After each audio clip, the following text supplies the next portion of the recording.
তোমাদের মতো আমি উচ্ছৃঙ্খলতা আর মব করা যায় অসংগতিমূলক কর্মকাণ্ড যে আমাদের ইনস্ট্রাকশনগুলো একটু ফলো করার জন্য সবাই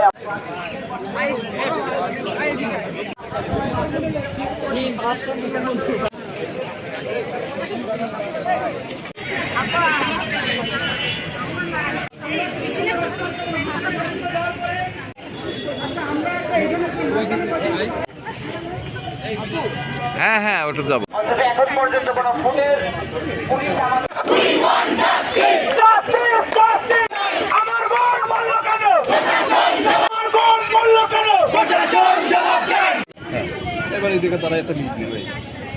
কারণ আমি বলবো যে কোনোভাবেই যাতে কোনো ধরনের, কেন অনেক ঘাপটি মেরে অনেক শৃঙ্খল কিছু লোকজন থাকে, তারা তোমাদের কোনো বেকায়দা যাতে না ফেলায়, এটা তোমাদের আমাকে অত্যন্ত সুনির্বন্ধ অনুরোধ। তোমরা কোনোভাবেই কোনো কারো খপ্পরে পড়ো না প্লিজ।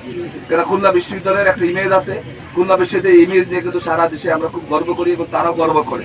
কোনোভাবে তোমরা যেভাবে বিগত দিনে যেই ধরনের সুশৃঙ্খলভাবে সুন্দর নিয়ন্ত্রিত পর্যায়ে যেভাবে তোমরা করে আসছো, এর বাইরে তোমরা করো না। এবং তারা তোমাদেরকে ওয়েলকাম জানাবে, তারা তোমাদেরকে তোমাদের কথা শুনবে এবং তোমাদের কথা যেভাবে এটাকে উদ্ঘাটন করা যায়, যদি পরবর্তীতে ইউনিভার্সিটি যত ধরনের সুযোগ সুবিধা থাকে না তারা তোমাদেরকে দিবে।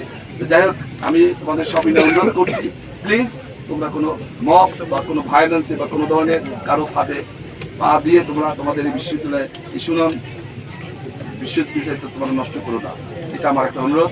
আর আমি মিডিয়া কর্মকর্তাদের বলবো যে আপনাদেরও চেষ্টা অব্যাহত রাখেন যে কোথাও যদি কোনো ক্লু পাওয়া যায়, একটা প্রাইভেট কার মেরে চলে যাবে, কেউ জানবে না, কেউ বুঝবে না, এটা আমি এখনো বিশ্বাস করতে পারি না।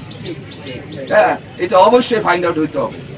এবং এর জন্য যে পরিমাণ আমাদের শ্রম দিতে হয় আমরা দেব, কিন্তু আমরা কোনো শৃঙ্খলতা আমরা বরদাস্ত করবো না। আমি তোমাদের বিনয়ের সাথে আবারও বলছি, এবং তোমাদের ধৈর্য ধরে এটা চেষ্টা চালিয়ে যাও। যেটা আল্লাহ তাআলার হুকুম থাকে, দোষী যে আছে সে বেরিয়ে আসবে ইনশাআল্লাহ। সবাইকে ধন্যবাদ।